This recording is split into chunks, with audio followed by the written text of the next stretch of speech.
Pemirsa, Majelis Kehormatan Mahkamah Konstitusi atau MK mempersilahkan Polda Metro Jaya untuk memeriksa 9 hakim konstitusi, panitera dan panitera pengganti dalam laporan dugaan pemalsuan putusan Mahkamah Konstitusi. Pengusutan secara pidana tidak perlu menunggu proses etik. Dengan demikian, pemberhentian hakim konstitusi sebelum habis masa jabatannya hanya dapat dilakukan karena alasan mengundurkan diri atas permintaan sendiri.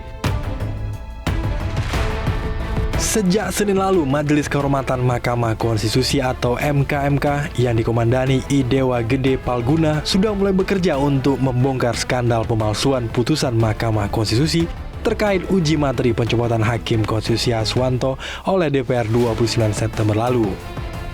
MK juga mempersilahkan Polda Metro Jaya untuk memeriksa secara pidana pihak-pihak yang diduga terlibat dalam skandal mengubah putusan MK.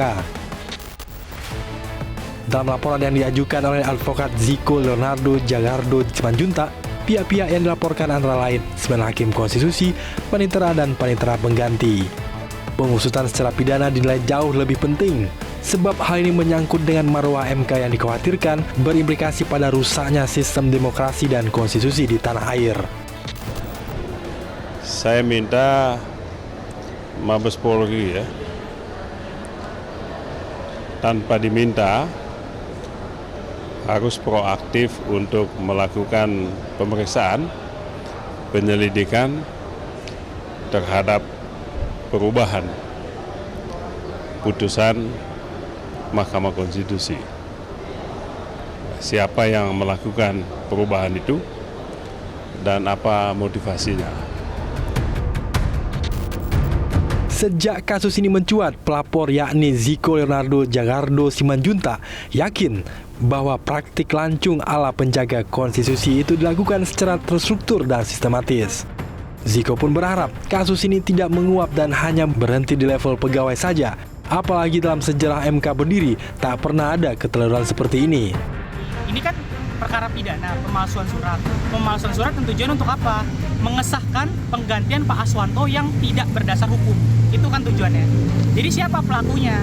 Tentu pelakunya adalah orang yang diuntungkan dari kejadian ini. Karena tidak ada orang yang mau melakukan pidana kalau tidak menguntungkan dirinya. Makanya saya kemarin melaporkan 9 hakim karena kita tidak tahu siapa yang melakukan. Cluenya tapi pasti yang diuntungkan oleh kejadian ini, di mana kejadian ini adalah untuk mengesahkan penggantian Pak Aswanto yang tidak berdasar oleh hukum. Dengan demikian, pemberhentian hakim konstitusi sebelum sulit untuk berprasangka baik bahwa perubahan frase di putusan MK yang berubah hanya sekedar salah ketik. Sebab frasa dengan demikian dan ke depan mengandung makna yang bertolak belakang dan akan menimbulkan konsekuensi hukum yang berbeda pula. Tim Liputan Metro TV.